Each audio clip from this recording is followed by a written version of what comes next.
where bricks turn to dirt, blanketed in a thick canopy of bubbling bramble, find a covered path no wider than a giant's thumb, perhaps no taller than his eyelash, stowed away behind a mulberry bush and swirled in the scent of an irate snapdragon. An agitation no harsher than a misplaced house key is still harsh on the nose of those accustomed to lilies. Flashing firebugs erupt in furious blows, piercing the darkness of an apathetic moon. The less aviationally blessed of the path's insects are locked in feverish trade negotiations in a dirt forum snug under the shade of a clover. The ants' massive soil reserves are a scintillating prospect to the displaced silkworm diaspora, and the ants would feel much more comfortable with wonderful silk toboggans for winter. However, tensions have always been high. The crevice will be an uproar for many moons to come.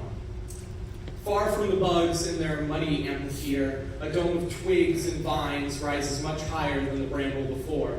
Squirrels and chipmunks and woodland critters sit around uprooted tree stumps on thrones of chestnuts glued together in sap. From acorn cups they sip honeysuckle beer, fermented in stones by wily possums from beyond the thorns. A goldfinch stands behind a bar of twigs, pouring drinks for a rowdy crew of jerboa. Across the dome, a crowd gathers.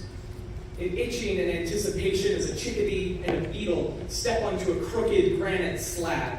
Lifting a wing, the beetle withdraws a walnut shell guitar, strung tightly with lemongrass chords. Two arms hold the guitar as the four remaining run down the strings and strum.